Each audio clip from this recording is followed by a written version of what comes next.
Okay.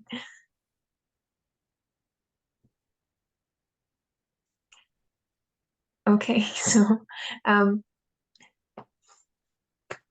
happily, Matthew's letting me interview him again today, and um, a few people have given some really good questions to ask about um, well, about Matthew, about how you've managed cancer, how you are currently dealing with it, and how you are. So, um, I think I'd better just go through those questions and see and Excellent. find Yep. out. Yeah. First So question. first question from Patrick Sheriff. Um, so it's well quite a tough one to start. What is the hardest thing about having cancer, This thing. Matthew? Now, although I've seen these questions being posted over the last few days, I haven't actually thought about any of them. So what is the hardest thing about having cancer? Mm. I would say it is probably, at least for me, thinking about how to use my time. Because cancer is incredibly time consuming in terms of the time taken for treatments, the time when Mm. you're unwell because of the treatments, Mm. the time when, like in my case, looking for more treatments, Mm. going and looking online, but also going to see doctors and other specialists for like second, third, fourth opinions. So time is like this huge issue, and I'm very poor at dealing with time anyway. As are most people, I think. I Yeah, don't think I'd I'm say that's one particularly. of my biggest things, and I don't have Yeah, I think it's just a the human obvious thing. thing. um, there are so many things pulling at us all the time. So it's really interesting when I was first diagnosed with terminal cancer 6.5 years ago. Friends were coming to visit me, and it was very natural for them to think, oh, I'd be spending lots of time um, sitting around, and also I'd want things to take my mind off it. So everyone was like trying to give me box sets of DVDs or giving books to read and stuff. And I was insanely busy in those first few Mm. months. Mm. Um, because although I was like often sat in a hospital waiting for an hour to see a doctor, I'd be writing out questions to ask. I'd be reading through medical papers. I'd be searching medical terms online that I didn't understand. Um, so yeah, just dealing with Mm. time and thinking what is the priority. I think for me that's absolutely the hardest thing, because there are Mm. so many things demanding of your time. And of course, when you've been given a terminal diagnosis, so you think I mustn't waste my time. Um, Yeah. yeah, so that's a great question. I'm not sure my answer is particularly good, but it is an honest answer, which is just that dealing with the time, um, Mm. it's a big problem. So you made that choice there of I suppose I could rationalize either way if I've got been given a book and and I'm waiting for something important like that, I might say panic if I didn't calm myself down by Yeah, maybe doing something like reading, but you the things that you said you did instead have a direct practical use as soon as you get into that room. yeah, and I also don't know if that's again, like it's a common human failing is that we have infinite capacity to rationalize stuff. So it's very Mhm. easy for me to rationalize not taking action, but I absolutely believe that the action is what makes the difference.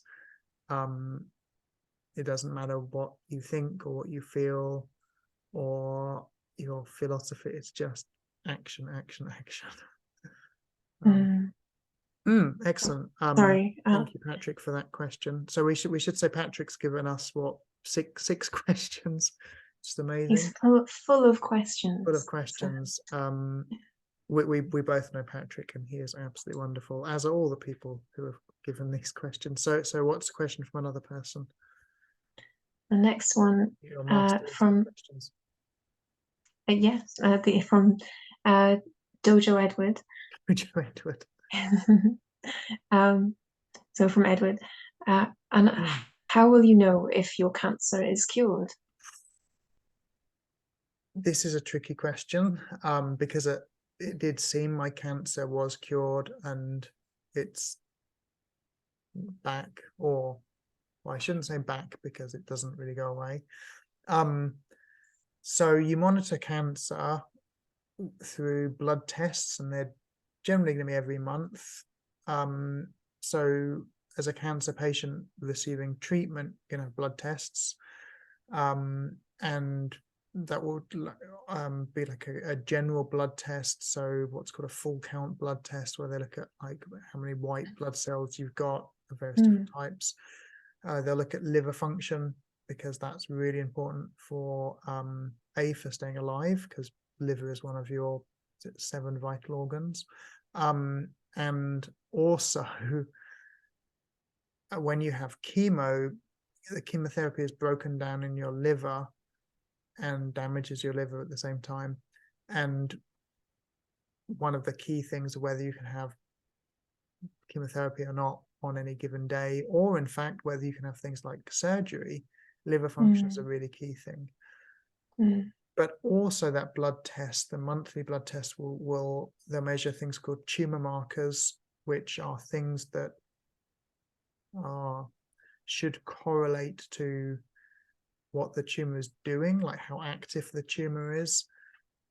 So you get these numbers, and there's like a safe range or like a normal range. And when it's outside of that, then that could indicate you've got cancer, for example. And as a cancer patient, if the tumor markers are rising over a period of months, then they'll say, you know, you need a scan, which is of course the other way that you monitor cancer is from scans.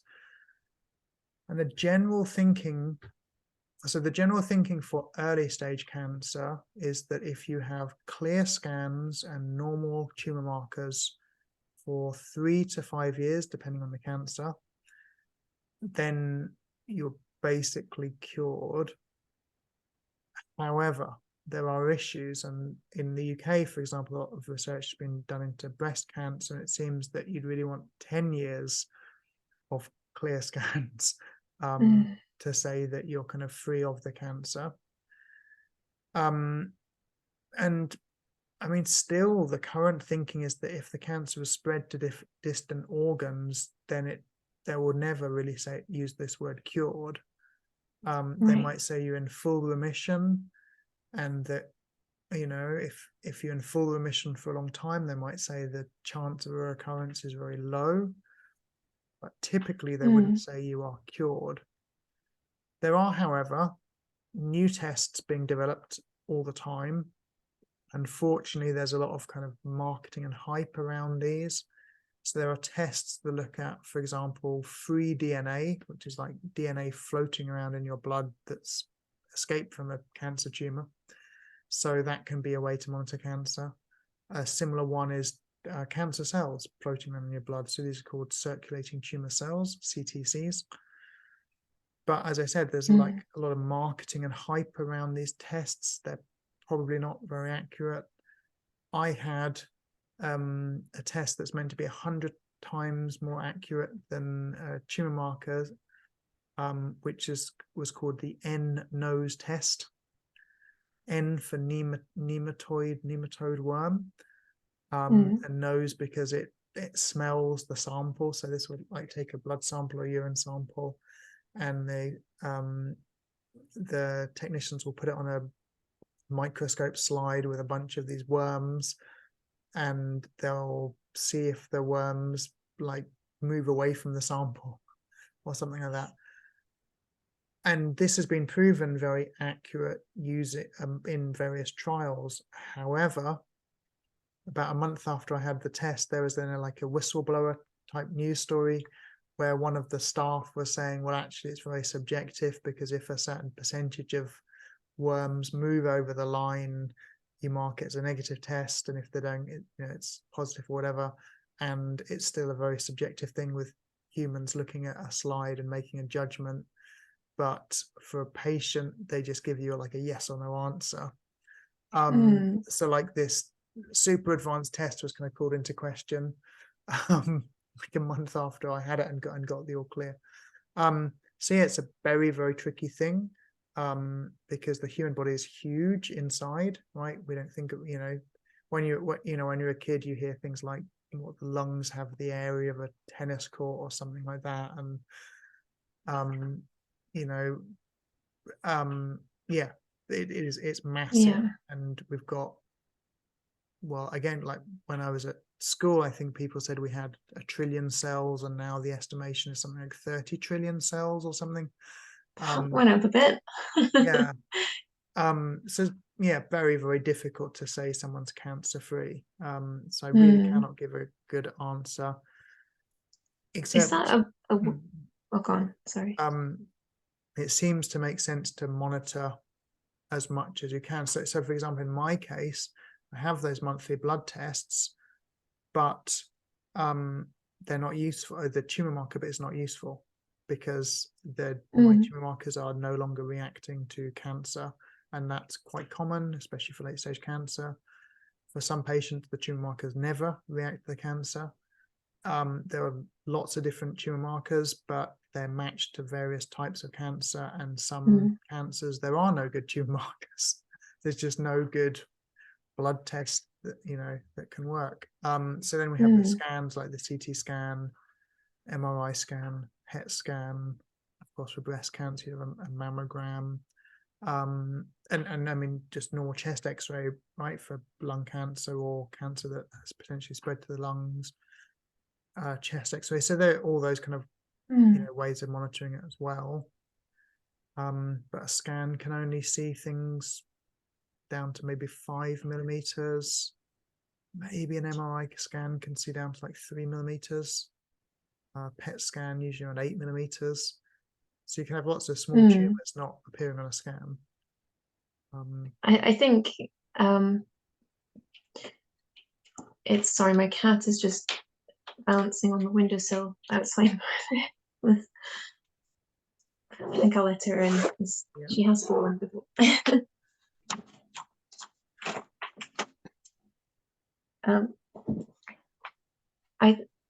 I think you have a sort of, it's easy for me as someone not having scans and seeing the limitations of them to sort of imagine that there's more control and accuracy than there really is.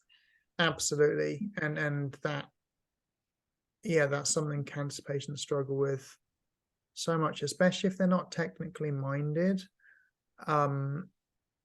Because I'll see people posting in Facebook groups like, oh, I had this clear scan, and then now I've had another scan and there's this tumor, and how did the technician miss it? And and they'll kind of be talking as if like the technician somehow missed the tumor. That's not the reality of radiography. I mean, a scan is trying to give an image of the inside of the body, and it's using quantum effects, and there are very, very, very serious technical limitations with the scan. And all a scan can really show is different densities of things, and it's very difficult to say if that's a pocket of fluid or a tumor or scarring, for example. If you've had treatment, there's lots of scarring, or if it's just an artifact of the scanner itself. Like I mean, like when you're a kid and used to pirate DVDs, then you'd get like these artifacts. So it's a highly technical thing, but still a very inexact thing. And that's not because the technology is crummy or whatever. It's because you're dealing with the physical world.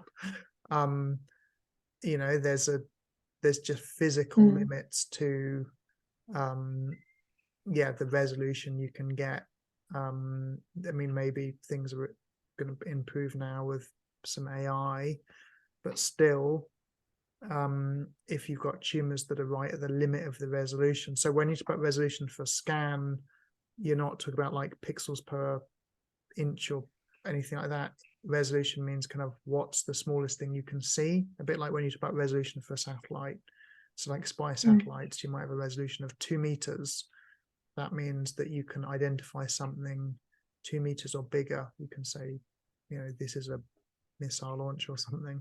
So it's that kind of resolution. It's not like how big are the dots or something. And I mean, just as a very concrete example, 50% of all lung scans show some kind of nodule on, and the vast majority of cases that's going to be a bit of grit that's got stuck in someone's lung, and a, you know, a granuloma has formed around it.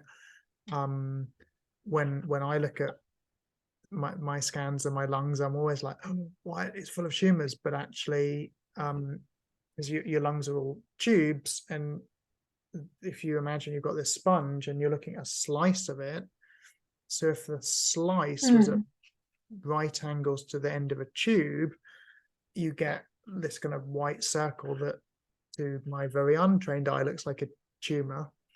And they're not tumors, so that's just how, you know, how the angle of the slice. But in my case, funny how yeah, oh god, sorry, with my right lung, there's a lot of scarring in, because I did have a tumor in my lung. I had radiotherapy, so there's like scarring in my right lung, post radiological scarring, post radiotherapy scarring. So again, like, to me it looks like it's like this massive stuff, but the radiographers assure me that it's yeah, post radiological scarring. I was just thinking how it's sort of unusual. We're all us people are people, and we don't have really much access or experience of how what we look like inside, and Yes. how you look at ourselves inside. It's And also I think strange. we don't generally know how much variation there is between humans, right? That people have nerves running in different places, blood vessels running in different places, organs. You hear about a few really massively notable things, like when someone's had a cannonball go through them, and they found out some organ was completely the wrong side. Or but there's so much variation among typically normal individuals. I mean, we don't even know much about how the outside of a body, what it looks like. I mean, if you you know, if you look at your hand with a powerful magnifying glass, you scream in terror. I don't have to look that close. Should we have another question from Patrick, as he asked so many? Yes. What can I ask you one more thing about Edward's question, yes. though? Because I'm talking about how the word cured and how it can easily be misused. Can you really ever use it and things like that? I mean, is it something that you would use as a term, or do you think it's unhelpful? Is there another word that you would use? Well, so typically, with cancer, people talk about like, what's your chance of surviving a certain amount of time. So for example, one way you compare treatments is looking at median overall survival. So median overall survival means you look at like the people that had this treatment and how long did the average person live, and in this case use the median average. If you remember from school, that's one of your 3 averages, where it's the one where you put all the numbers in order and you literally pick the middle value. The reason you do that is because, let's say you were looking at 500 people who had a certain type of surgery for lung cancer. There might be a handful of the people who didn't survive the surgery, unfortunately, and you'd want to like kind of I'm not going to say cut that out. There's a terrible choice of words to talk about surgery. Mm. You'd want to not let those very poor survival stats influence the average. That's why I use the median. So it's about the median overall survival, and it's unfortunately measured in months for most cancer treatments.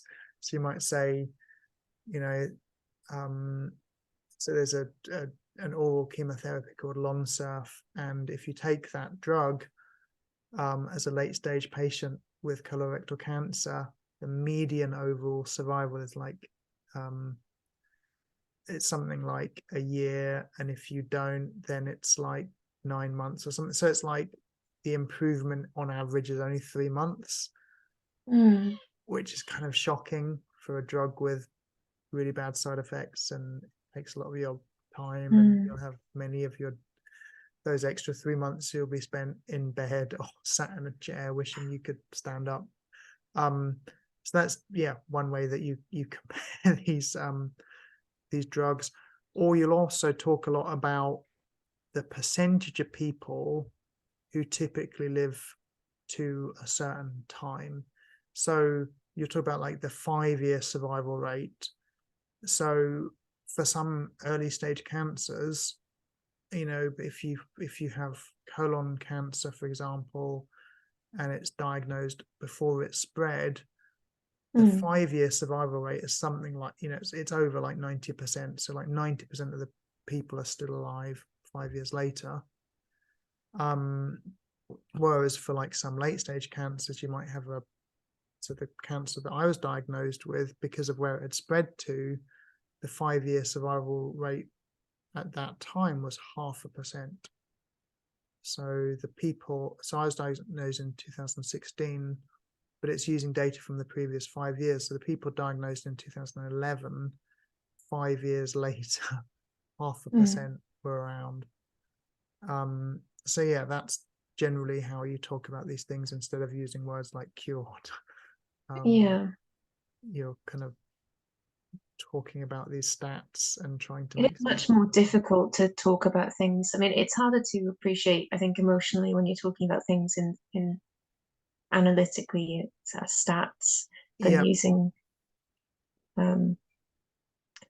words like cured or. But it's very important, because one thing I've noticed over the 6.5 years is lots of patients, especially ones following kind of quackish treatments, they often do throw around words like cured, and they'll say, I drank this special smoothie, every day for a month, and I'm now cured, and I'll sell you the recipe for $29. And often that's things like they had one clear scan, or they had a good blood test. If you have a scan and you have a late stage cancer and they say no visible tumors, that's very good news, but you want that to be happening every 3 months for the next 5 years to be able to relax a bit. So I think it's we need to be a bit careful about the language, and a bit skeptical when people are throwing around terms like cured. Well, that's a good answer. Yes, back to one of Patrick's questions here. So what tips would you have for people caring for someone with caring for cancer patients? That is an extremely tough question, because it's seriously difficult to care for a cancer patient. Doesn't have to be a comprehensive, all-encompassing answer.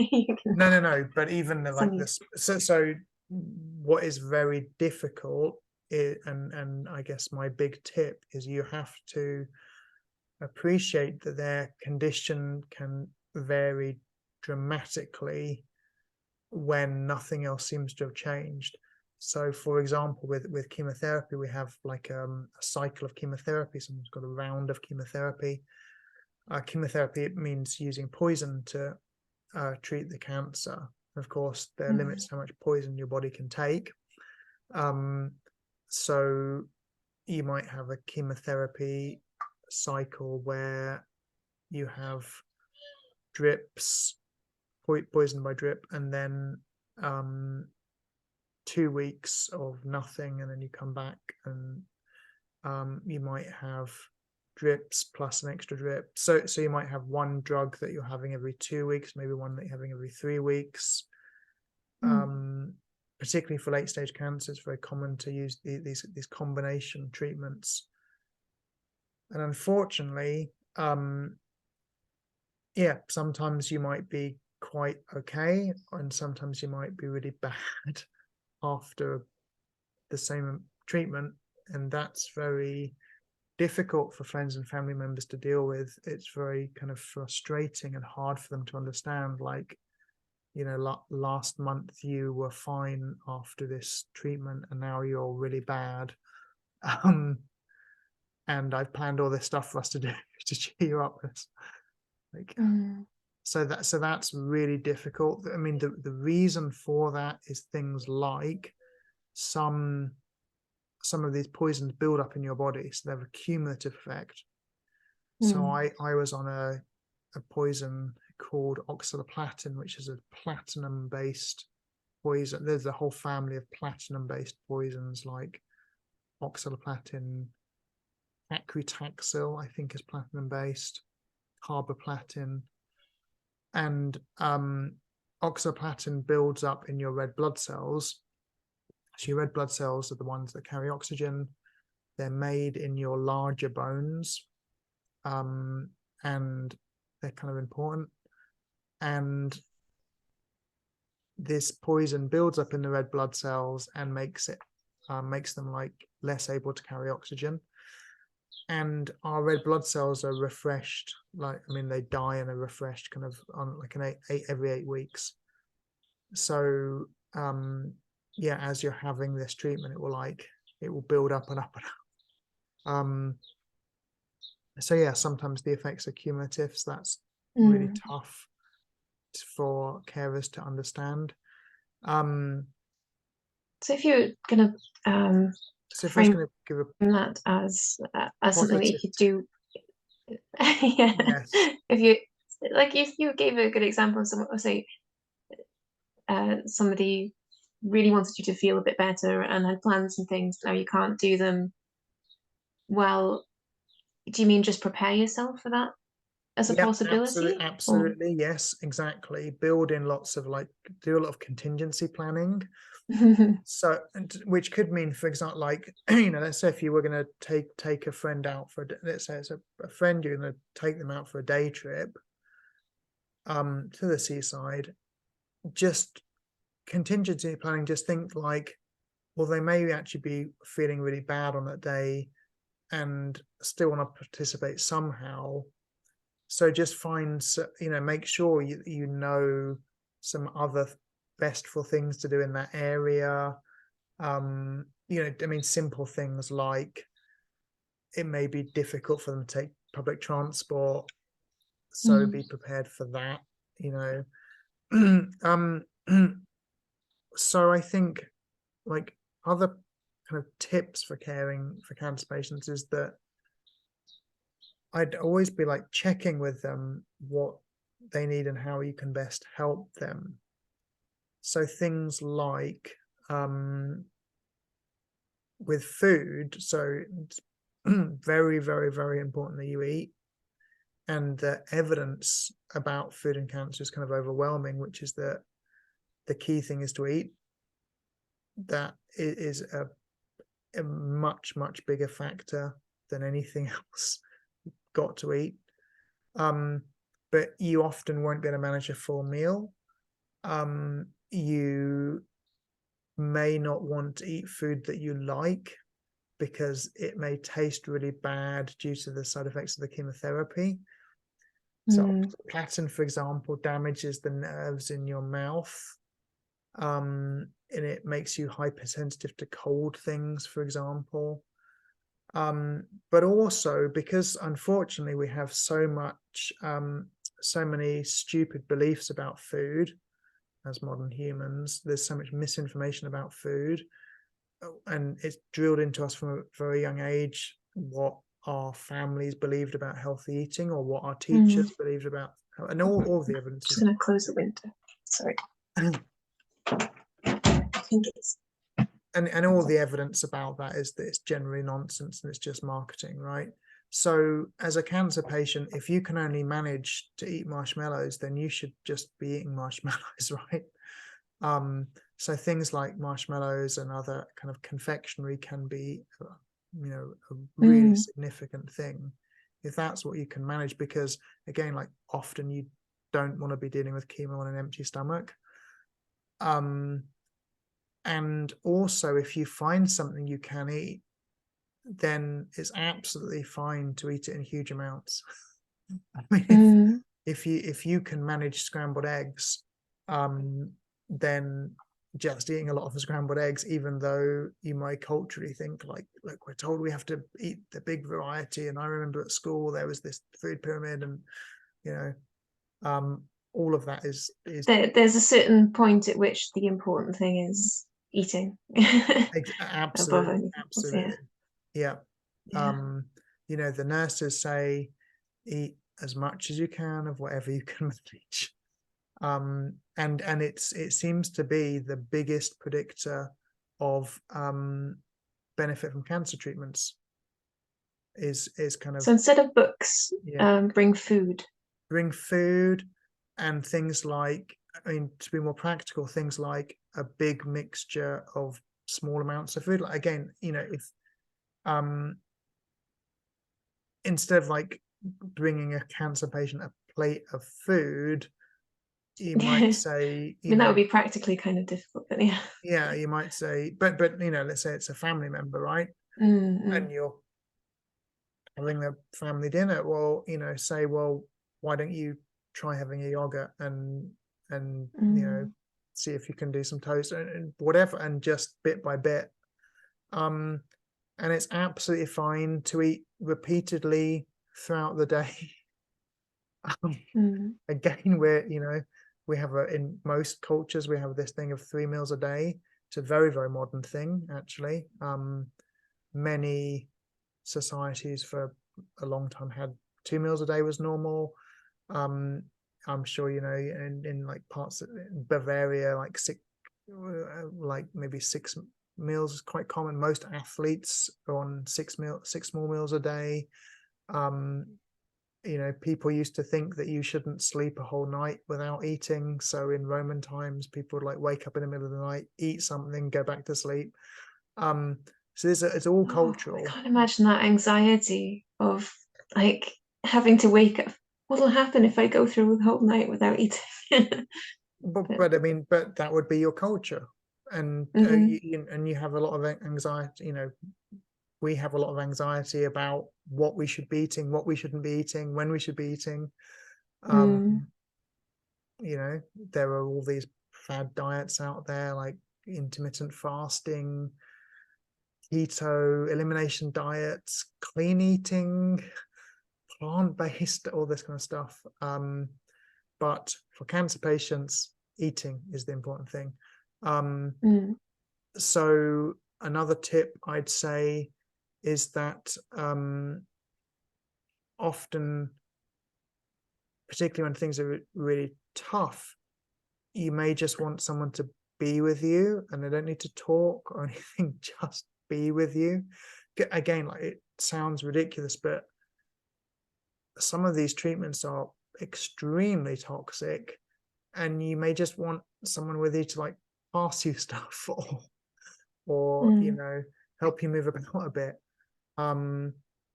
You may have side effects that look not exactly trivial, but that are much worse than they might appear to an outsider. A really odd one would be sneezing. So when you have certain cancer drugs, you're often given lots of steroids, and some of those make you sneeze, and sneezing repeatedly for like an hour is quite taxing. If you've had surgery recently, and I speak from experience, it's terrifying, because of course you feel like you're, well, in my case, you know, 6 hours of abdominal surgery. sneezing, coughing and spluttering, thinking that my body was ripping open, which of course it wasn't, because stitches are very, very strong. Yes, so giving patients attention, if you're caring for someone with cancer, giving them attention, checking with them about what they need. When you're planning things, try to build in flexibility and contingency plans. And thinking about food a lot, like making the food manageable for them. Trying not to get frustrated if, yesterday they were able to have soup and now today they can't face soup, or whatever it is. Yeah, so I hope those are of some practical use. Those yeah. sound useful.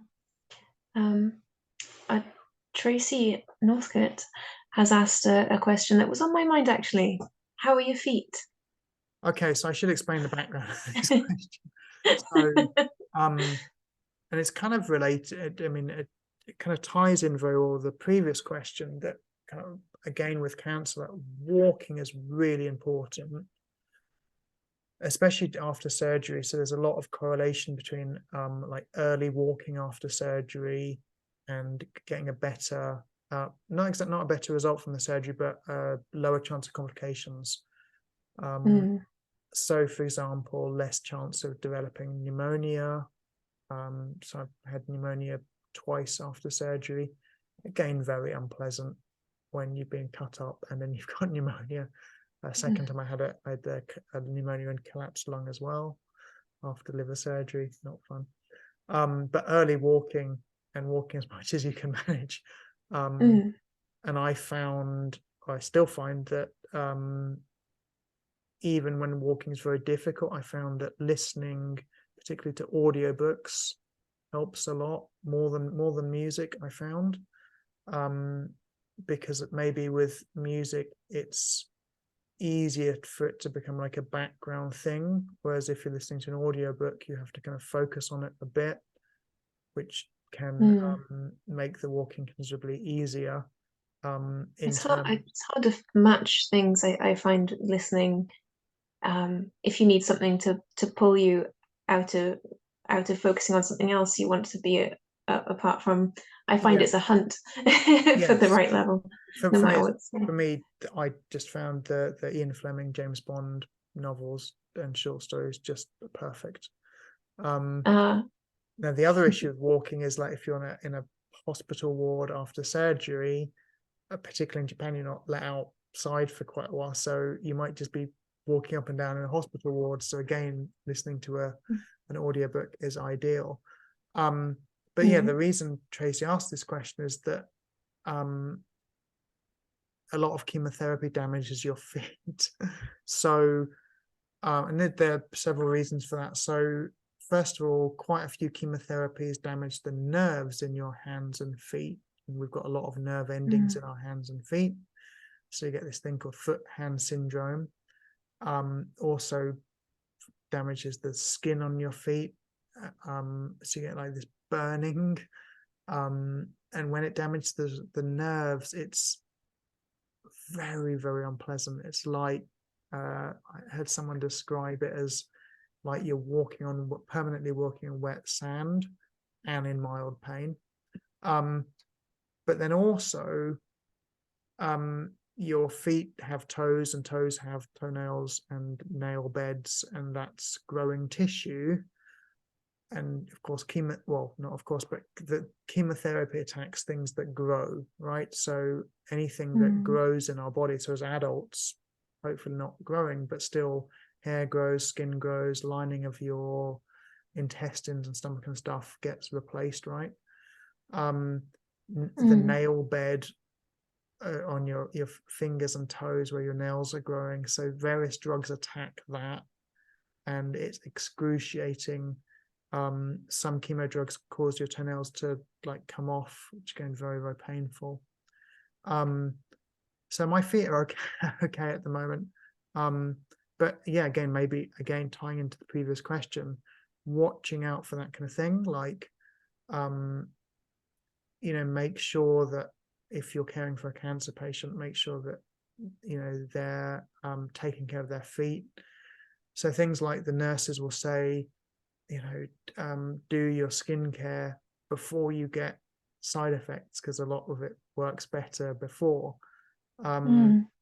So the moisturize and stuff on the feet to strengthen up the skin is really, really important, because a lot of chemo will cause like dry, cracked skin, very, very, very painful.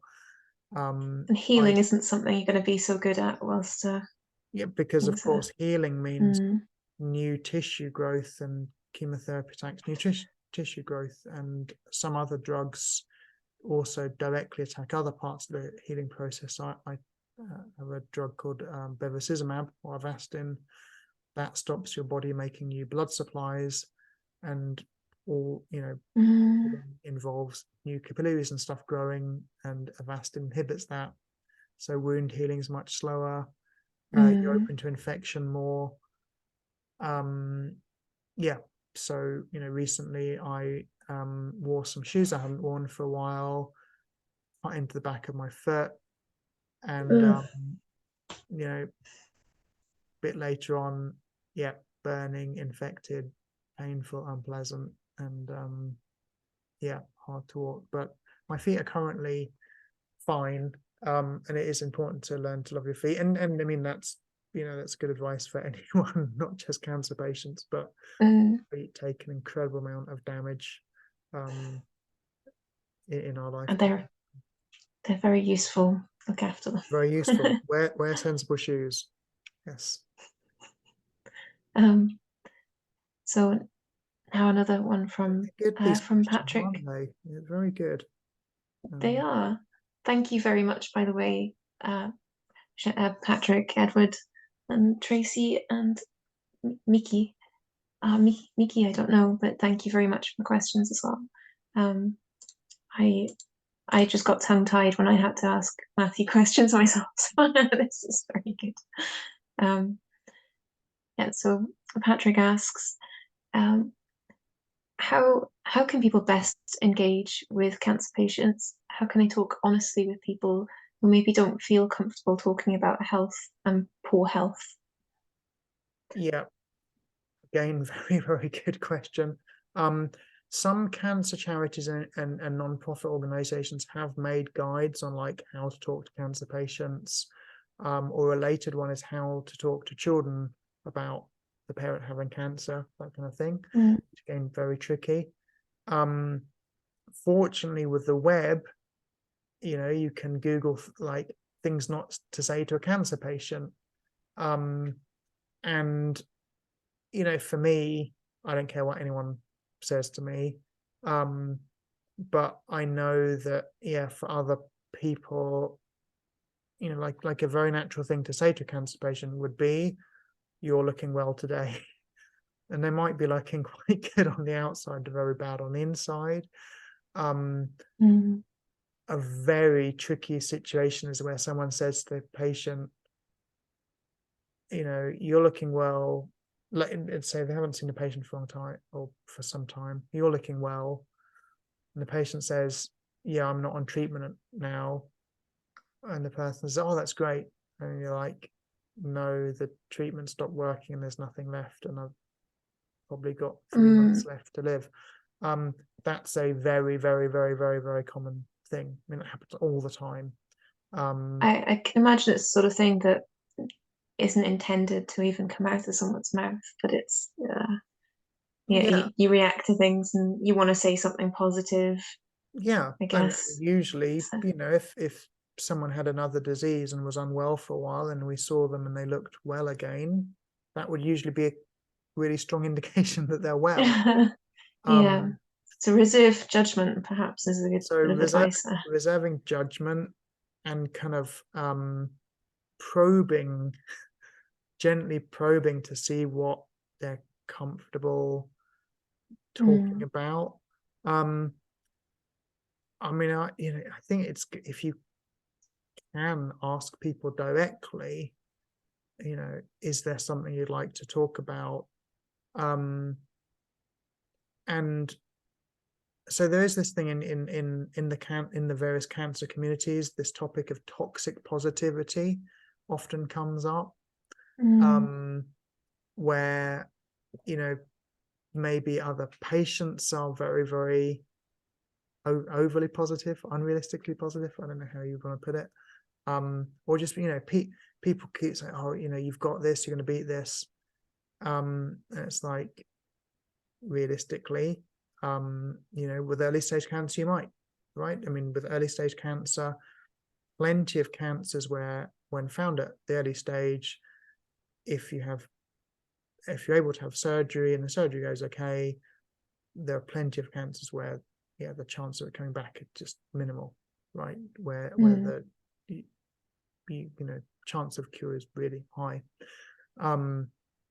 But yeah, for cancer, and you know, it's one of those things where people may have heard a bit about cancer, so, you know, someone might hear you're on chemo and they've heard of people doing a course of chemo, and you might, as a late stage patient, you might be on chemo for life, right? So you're on chemo until it stops working or you can no longer manage it.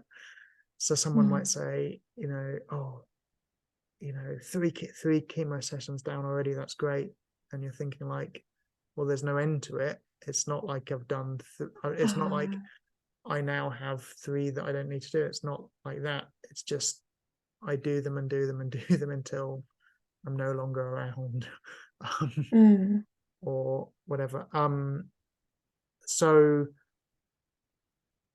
I would, to kind of put it on a very practical footing, I would say,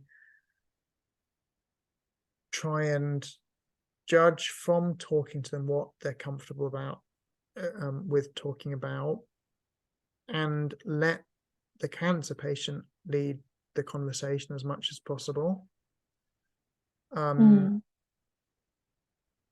know, sometimes it's very helpful for a cancer patient, like let's say you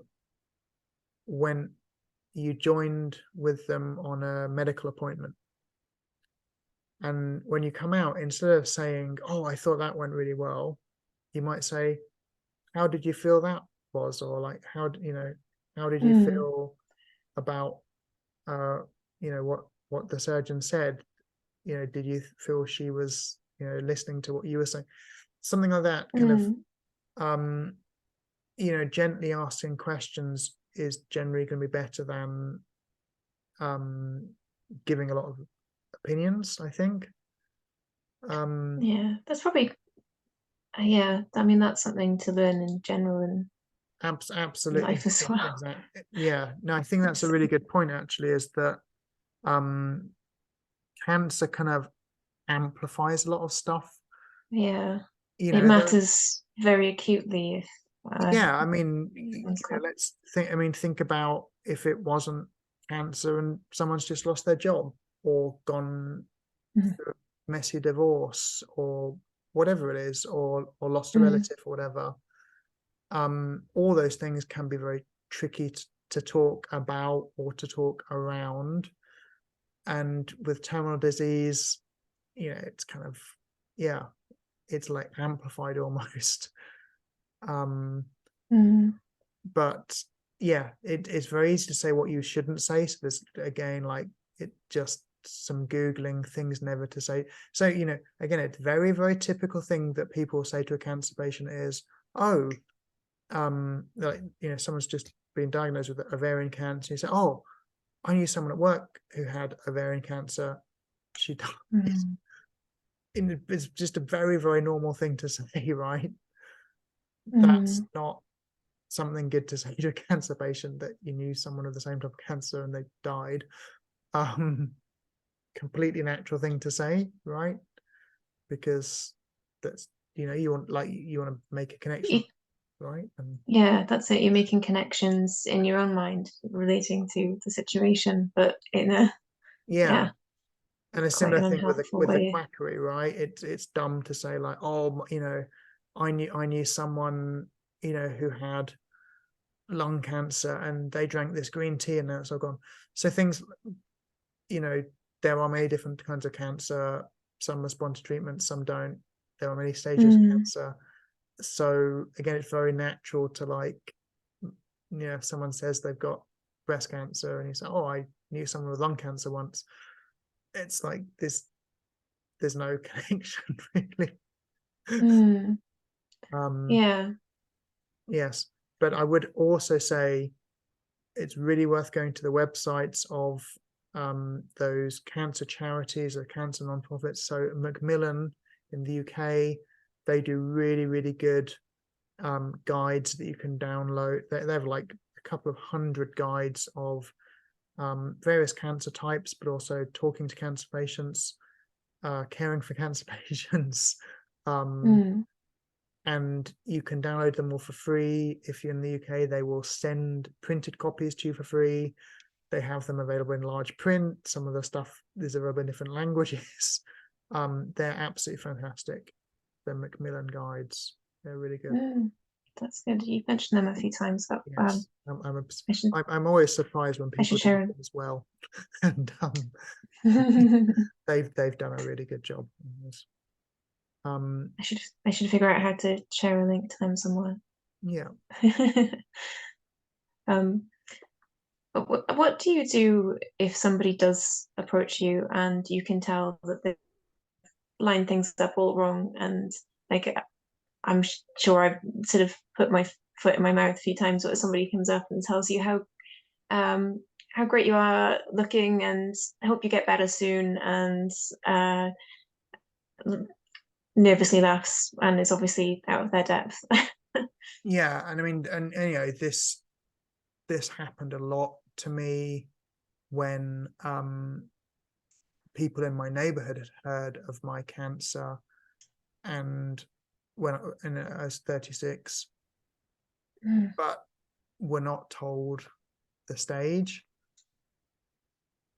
So for a long time, I had neighbors, local friend, kind of local acquaintances, because of teaching English in local community. It was just a really regular thing. Because, oh, you're looking well, and hope it doesn't come back. I mean, for me, I'm completely fine with it because, again, like if you're not talking about cancer, still most people find communication very difficult. It's hard. It's hard, right? Because you need to somehow get what's in your head into someone else's head, and often we don't even know what we're really thinking and feeling. Right? It's fiendishly difficult to transfer something. Requires practice. Yeah. Is that you saying that you are quite forgiving? I am incredibly forgiving of other people's communicate. I'm not forgiving at all of my own, because I think if people misunderstand me, that's my problem, and I need to work on that, and I do. And over the years, I've spent a lot of time studying about clear communication, clear writing, and it's a case in point. Many cancer patients have said to me, "Oh, you're such a clear communicator." They said things like, "Oh, you're so lucky to be such a clear communicator," and I will say, "Thank you very much." I won't say, I worked hard. If you knew how much time and effort I put into this. And I mean, I will write things.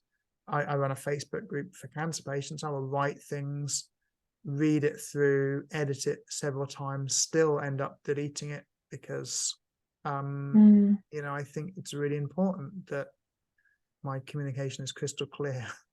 And but I know that other people are not, don't have that attitude or that knowledge. So yeah, for me, I'm very forgiving. If it's someone who gets my sense of humor, I just like laugh and say, the cancer's on the inside, which is true. Yes.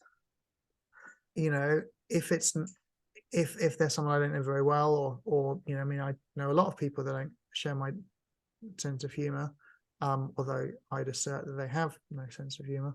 I in those kind of cases, you know, I'll just think of something polite and constructive to say.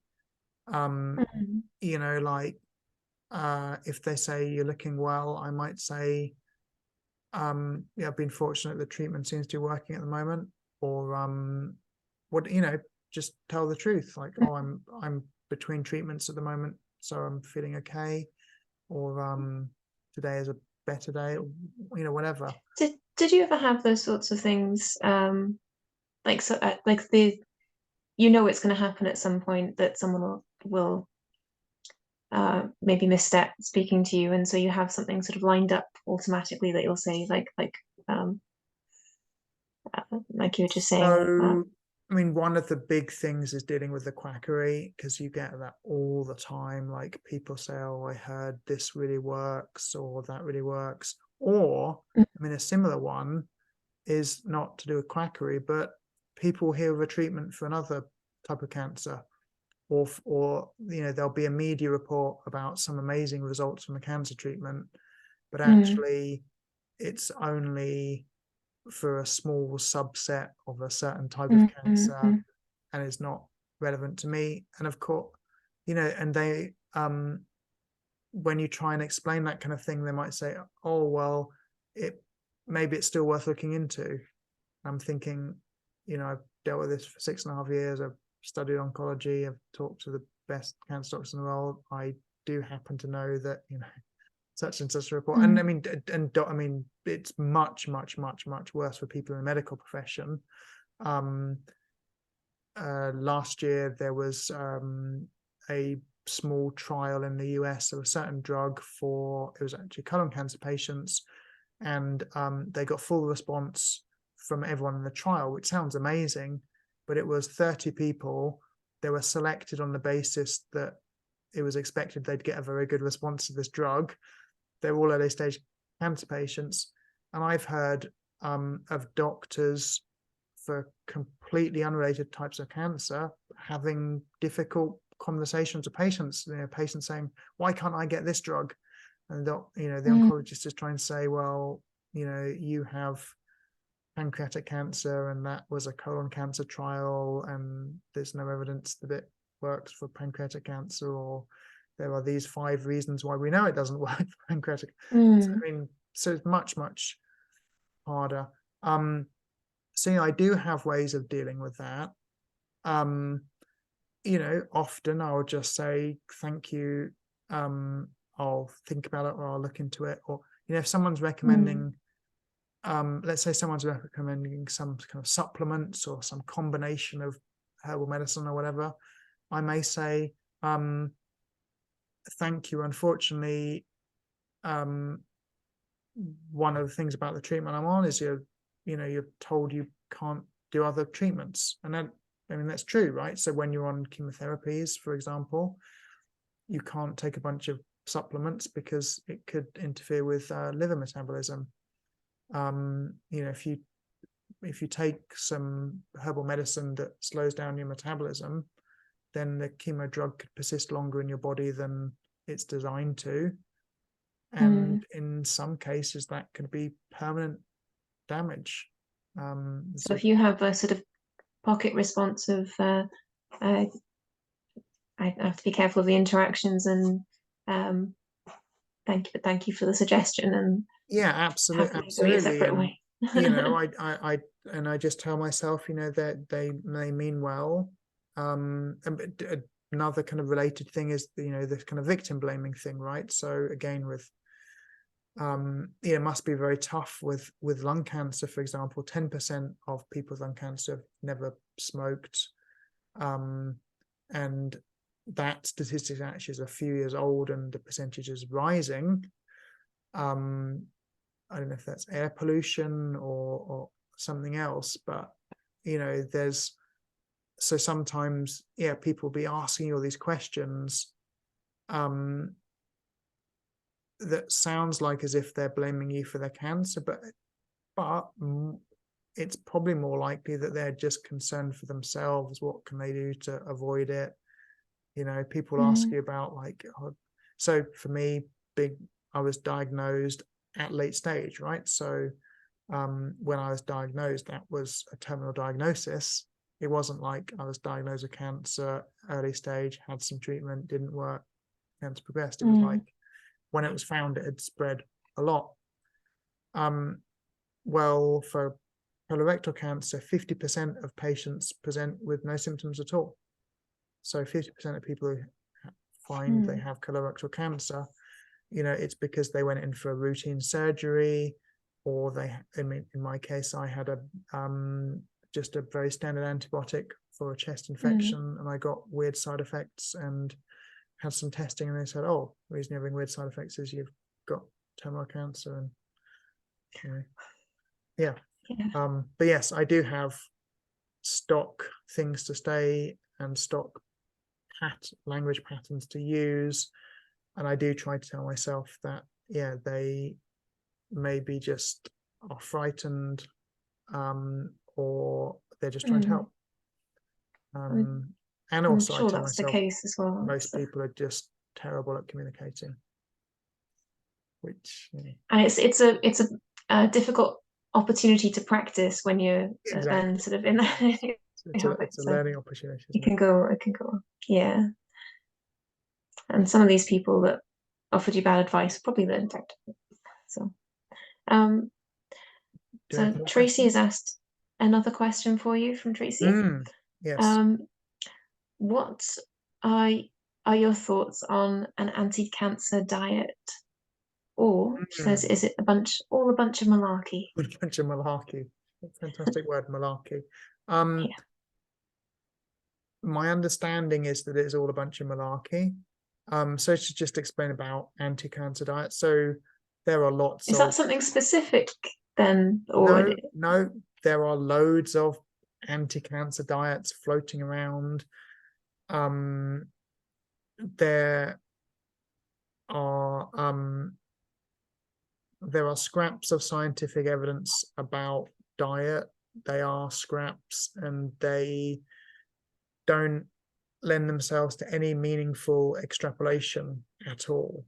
I mean, you know, when people talk to me about this kind of stuff, I point out, for example, that a few years ago there was a lot of excitement about the Mediterranean diet as being like the basic standard healthy diet for humans, and then a whole bunch of research has come out that's found people not living in the Mediterranean don't typically benefit from the Mediterranean diet, and that could be genetic things, it could be a human biome thing, that about like the long-term human biome, like so the environment in the intestines.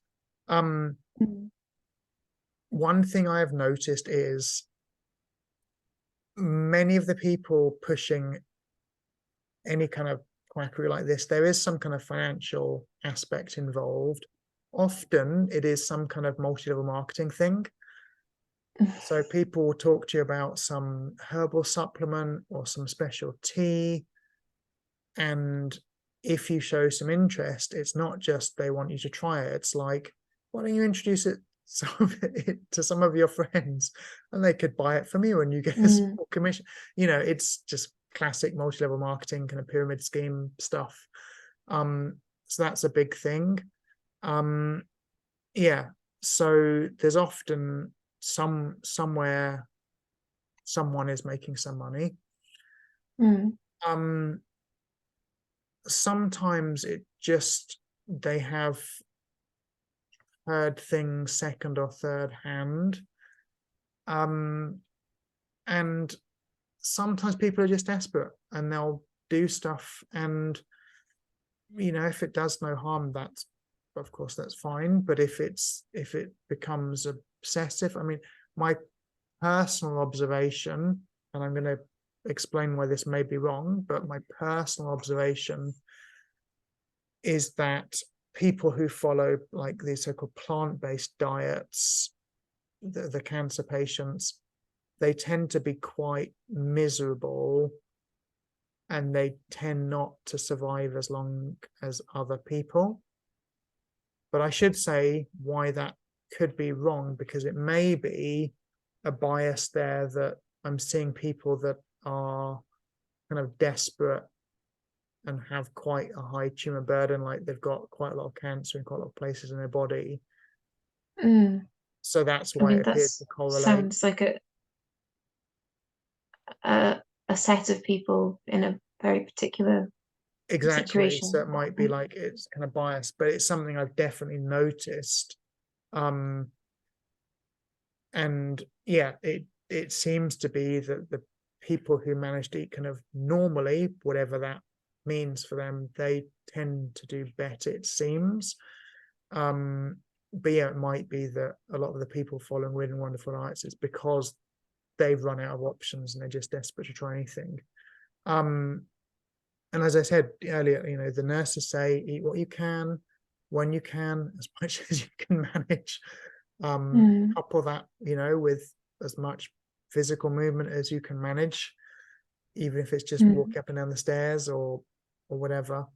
So the anti-cancer diet is eating, and if people offer you things, check to see if there's a money incentive. Yeah, and Maybe they're useful. any diet that is calorie restrictive is probably dangerous for cancer patients. So you absolutely want to stay away from that kind of stuff. It's also important to understand that plant-based stuff and low-calorie stuff is hard to digest. So again, as humans, we've got it the wrong way around, right? We think of things like meat as being difficult to digest and plants as being easier to digest, but it's completely the other way around, right? Meat is slow to digest, but it all, you know, there's very little undigested matter left, right? So you're getting your body to do quite a lot of work.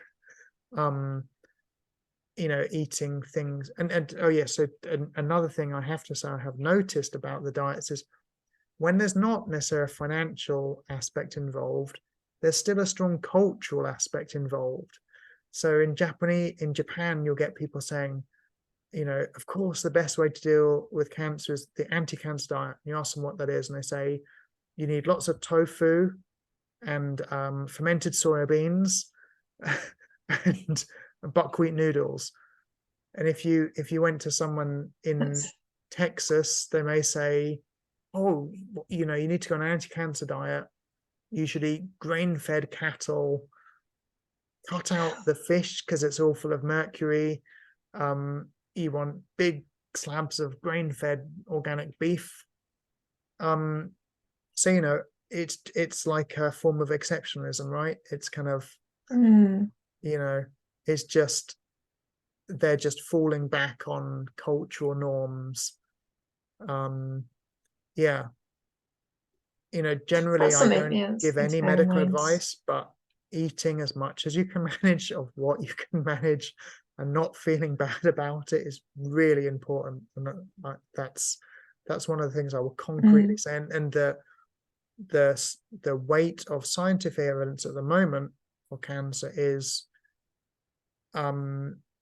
what's called performance status. So like eating, moving, taking care of yourself, that's the biggest predictor of benefit from cancer treatment, which kind of makes sense. Like the healthier you are, the more likely you are to survive surgery, for example, or to recover quickly from the surgery. You know, the more active your body is, the better you can probably take that nasty chemo poison. So I mean, that's nothing like dramatic and surprising, but the evidence is pretty strong. Well, there's one really nice thing about that though is that you're by doing it, it's something that you can impact. So if you move more, you're obviously moving more. You can. Yeah. I don't know if I phrased that weirdly. But you can improve your physical health in the way that you can build up muscle and Yeah. Yeah. um Exactly. Again, I don't want to be too negative towards like plant-based diet and stuff, but yeah, it's quite hard to build muscle on like a low protein diet, for example. The human body is evolved not to build muscle because muscle is expensive in terms of I'd better get my my not quite brother-in-law on this call so he can respond to that. He's a vegan weightlifter. yeah, Well, yeah. not So weightlifter, but you can absolutely do it, right? You can be you know, it eating took some your, years of figuring out, I think, the right yeah, balance for him. you know, eating, He loading definitely up has on muscle. tofu, eating your, you know, 120 grams of nuts for each meal or whatever. You can absolutely do it. But the examples are very, very exceptional. You know, so yeah, I mean, some Googling reveals there are very few of these people. Yeah, you can do it, but again, we You don't want want to to make make things more things. difficult for Yeah, yourself, I guess. exactly. Are there any more questions? There are more questions. Do you have time for more questions? I'm running a bit long, sorry. Time is all I have, yes. We have all the time in You'll the need to world. sleep at some point. Right. Let's see. So the next one, surprisingly, is from Patrick. So what do you wish people knew more of, or less of regarding cancer? This is an excellent question. All these questions have been excellent, but I think this is a particularly good one. So I would say, I wish people knew that cancer is a family of diseases. And again, the evidence for that is quite strong. It's not a bacterial infection. It's not caused by a mold, and it can't be cured by baking soda. The evidence for that is really, really strong. And therefore, treatments for one thing don't help with something else. I wish that people knew how slow the progress is with cancer treatments, and I wish people knew that that was almost entirely economic. It's most cancer treatments are junk science, backed up by junk science. It's all nonsense. And I don't mean the treatments don't work, but I mean that they're not used in a scientific way. If you ask an oncologist the most basic questions about chemotherapy, they're unable to give you the answers. Drug development is a very slow and crude process and is not improving. And that's, again, it's partly it's bad science, but it's economic.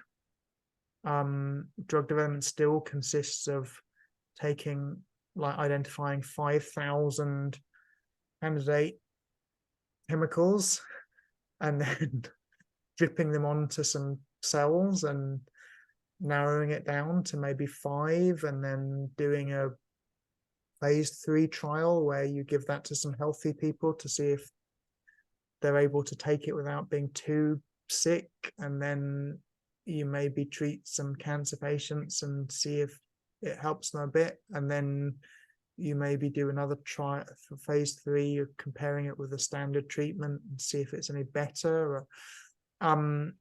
It's a crude, it's an embarrassing process, right? We should be embarrassed by it. So embarrassment isn't a great motivator. Well, no, it is. It is. You say that, but all the evidence is in fact it is. Yeah. A really good example of that would be how poor the general public is at mathematics. Because there's, particularly in the UK, where there's not an embarrassment factor. It's fine to say, "Oh, I was always bad at maths, always bad at mathematics," but there's a lot of embarrassment about poor literacy. And there's quite robust research that shows, if it's the right kind of embarrassment, I guess. But we should be embarrassed by oncology because it is disgraceful. So that's one thing I wish people knew. I wish people knew a lot more basic science. I wish people knew, for example, that you cannot really change the pH of your blood by what you eat, except in extreme cases. And in those extreme cases, you get very ill and typically die. So there's another big anti-cancer diet, like the alkaline diet and stuff.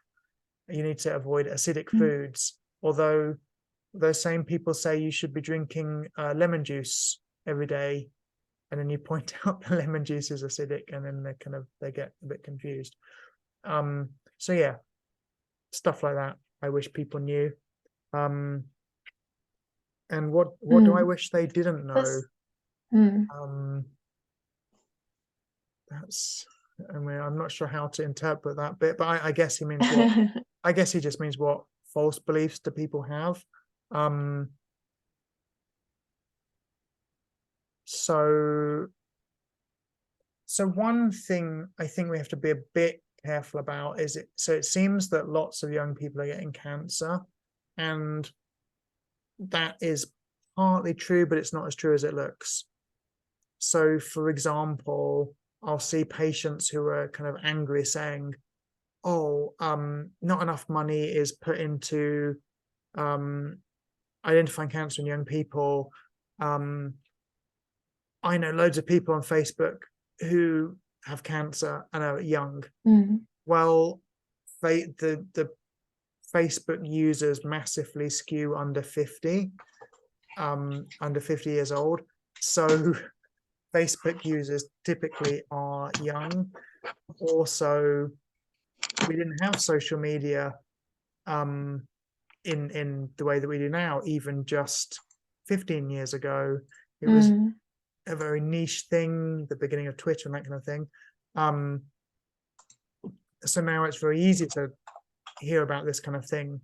I mean, now, for example, the media will report when a celebrity has cancer.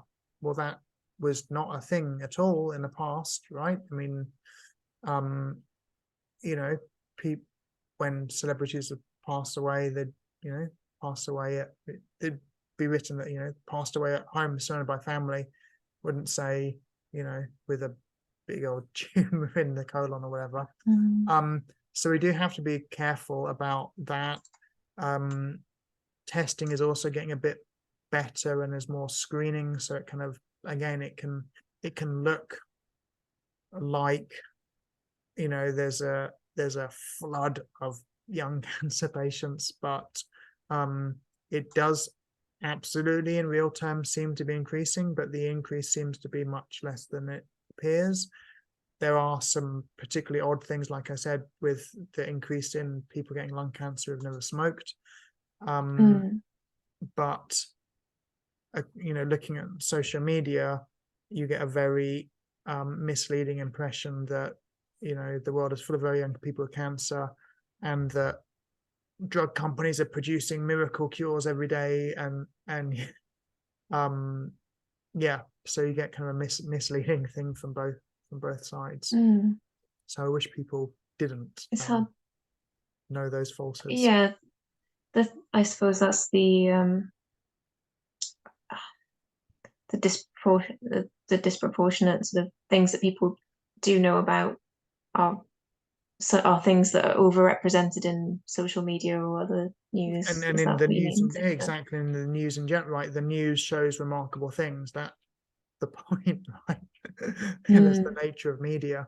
But also as humans, we tend to remember things that stand out. And we don't remember, like, the vast majority of young people we know don't have cancer. Yeah. I'm just looking at the well, for one thing, like, my battery is pretty low, so I was wondering if I should try and switch between devices. But there are houses use things with batteries. It's just young people today, I don't understand how you people use technology, because it's like the mic and camera better on my phone, so I was using that. But why wouldn't it be plugged into a charger. It's just amazing. The plug socket. The plug socket's too far away from this desk. Yeah, possibly because of being in Japan, I always want my phone to be fully charged in case there's an earthquake and I have to like run out of the house or whatever. But still, I find it very hard to believe that people would like have a phone with low charge. But they do. Well, after a couple hours of video call, it gets lower. I wouldn't use a phone in a building without it being charged all the time. Yeah, it's fascinating. Well, that's that's something I'll work on then. So, but should I we've got switch? some more questions. So we've got, yep, what looks like a really practical one from Mickey, about how do you record your treatment history, and sort of goes on, sort of maybe writing it down in a diary, notebook, Word file, Excel spreadsheet. What is the importance of keeping records of the communication between doctors, the treatment that has been done, your symptoms and feelings, etc.? Personally, I found it very, very important. So, I mean, it's important for some very practical reasons that, or things like you might be taking lots of drugs and need to kind of record if you took them or not and what time you took them, just to be able to check if you did take them. There have been times when I've been on, I think there was a period when I was on like 20 or even 30 pills a day, different pills. I mean, I was on like some chemo pills or something where you took like 6 in the morning, 6 in the evening, and I had some other pills where you took, I think it was 18 a day, like pills that weren't potent at all, but were just to kind of deal with a side effect, and taking a whole other bunch of pills as well to deal with side effects. So that's a very good reason to be noting stuff down. Another reason is because, when you're having those medical appointments, it's very helpful to refer back to notes about what happened. So I always ask for printouts of blood tests, printouts of radiographers' reports, get the scans on CD or DVD. So I keep all those medical records. And I keep a diary of like everything I eat. Goes in a diary, and that's mainly because then if I get like abdominal pains, for example, I might better work out, looking back at, well, in fact, I mean, a pattern that says, it hasn't been successful generally, because just because of how digestion works, and certain things we eat can affect us for like 72 hours. But still, I still think it's a useful thing to do. So you keep paper documents from when you've had scans and things together, and paper, when you say you write things down. So I absolutely, I'm big on paper, because again, like, it just an observation in life that I've noticed people who keep paper-based records, maybe in addition to digital stuff, they tend to be better at doing things. So I'll like use one month planner, so to better see like on one piece of paper, see a whole month, so I can see my various medical appointments. Because it's like when you're in chemo, it's quite common to see an oncologist even weekly in some cases, maybe every 3 weeks. Sometimes that varies, so you do want it all noted down. Other treatments maybe on a weekly basis. So do you keep like a folio of some sort with you for whenever you go to the doctors then? I have multiple. I mean, 6.5 years, so a lot of blood tests, a lot of having a scan every 3 months, blood test every month. But sometimes when I've had treatment, it's been a blood test every week. So there's a lot of paper. Mm. And like Miki Sensei says, kind of noting down what doctors say to you, because sometimes you want to go and check up or learn more about something they mentioned. They may mention something in passing that's really worth looking into, or asking other patients about, or asking other specialists about. So yes, I think, or I have personally found record keeping is very helpful. I do some digital record keeping, like spreadsheet of tumor markers, for example, that kind of thing. But I'd always have paper stuff as well,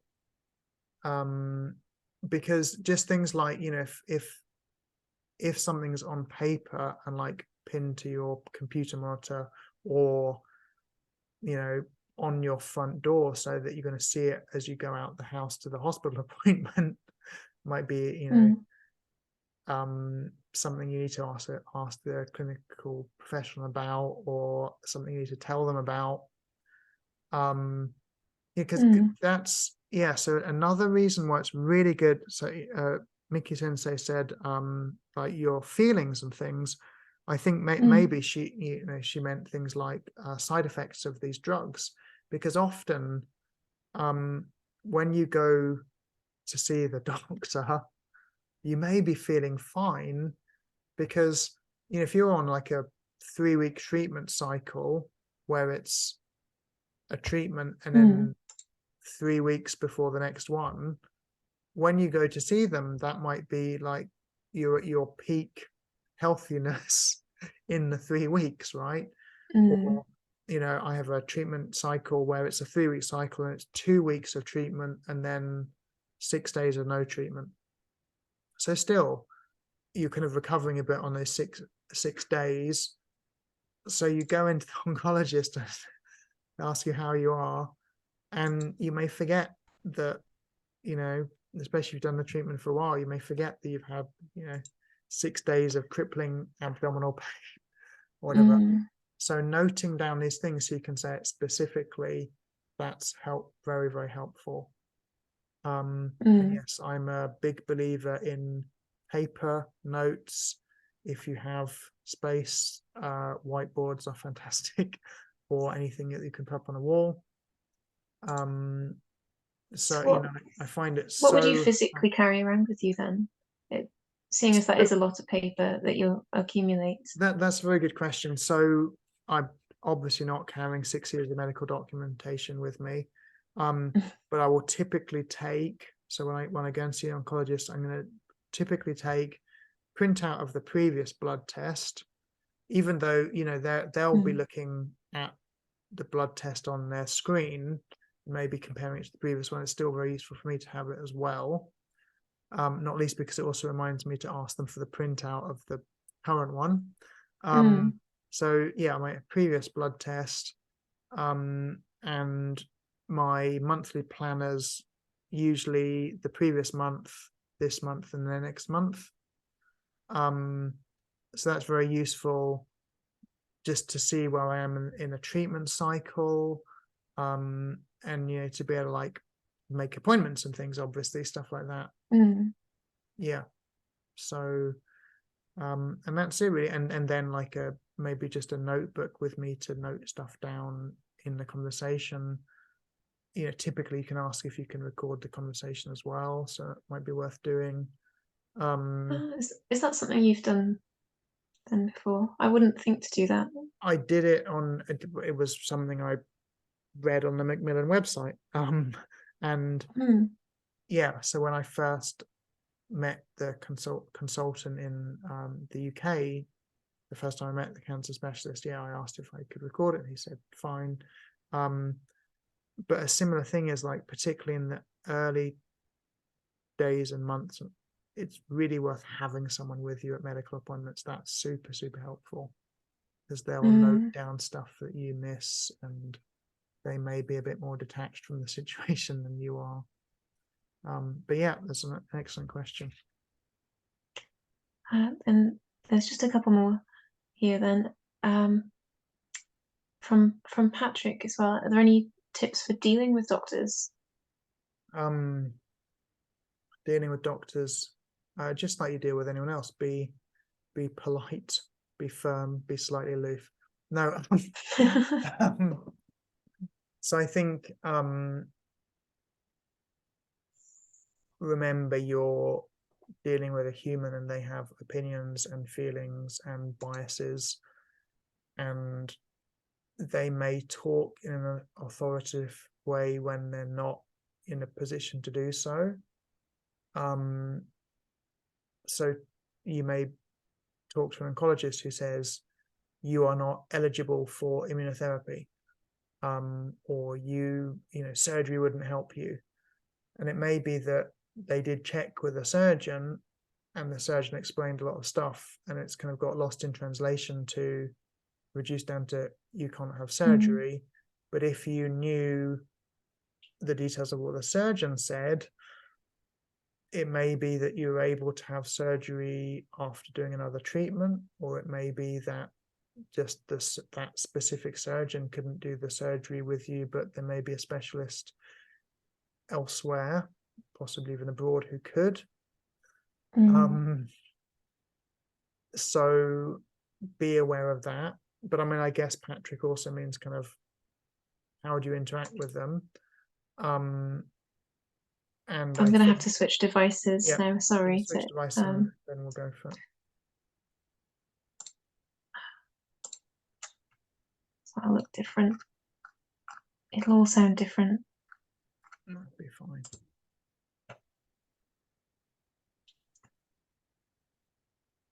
Okay. Will you have to leave the Zoom meeting and come back in? Presumably.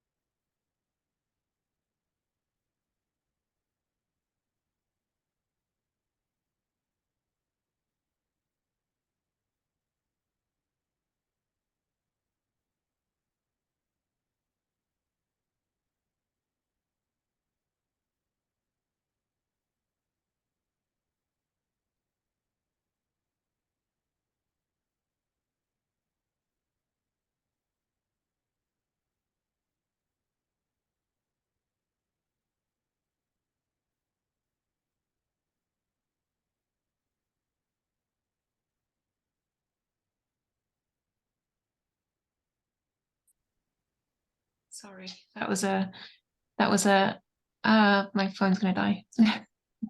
You look completely different, but it's all fine. It's a different me. It's a different you. Yes. So any tips for dealing with doctors? So I think it's important to be well informed, and to, when you're talking with them, if you're using information from various sources, you should say what those sources are. It's very easy for the doctor to just discount what you're saying, like, oh, you read that on, you know, Google, and it's nonsense, or whatever. So, you know, for me, like, yeah, I remember an early meeting with my oncologist, and I said something that I was interested in.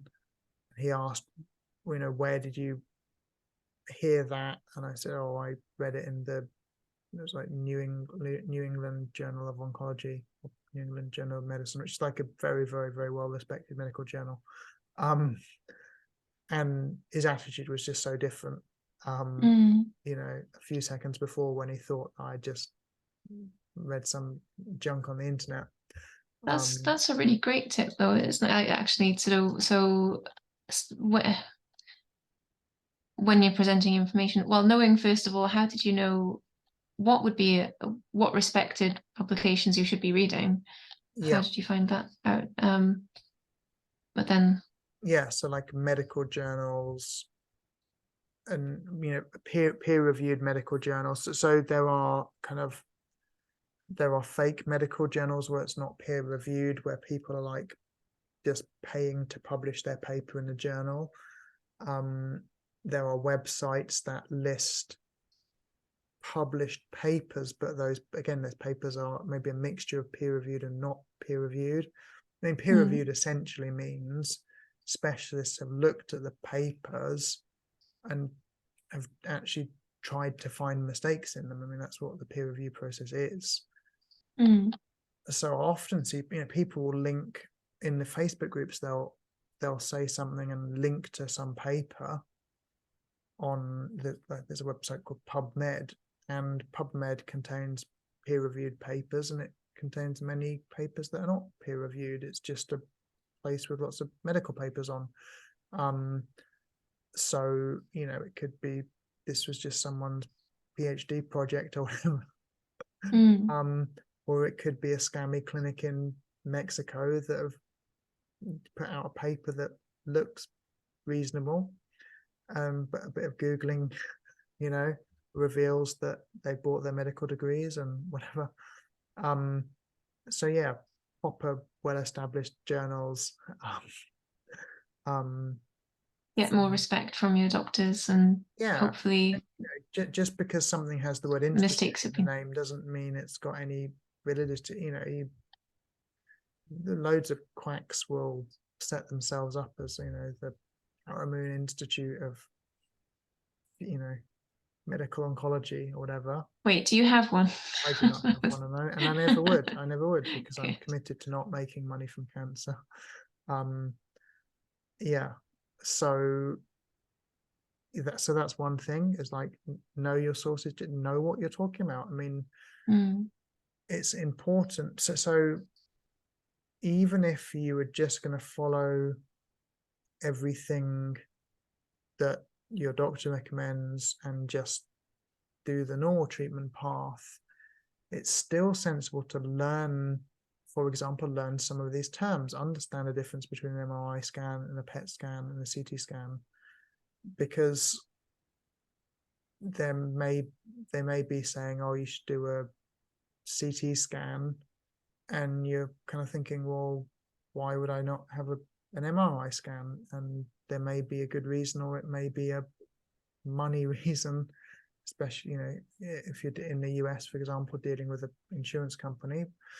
So you want to know those details.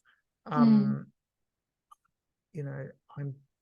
shocked when people go to medical appointments without a notepad, like they don't take notes. People will say, oh,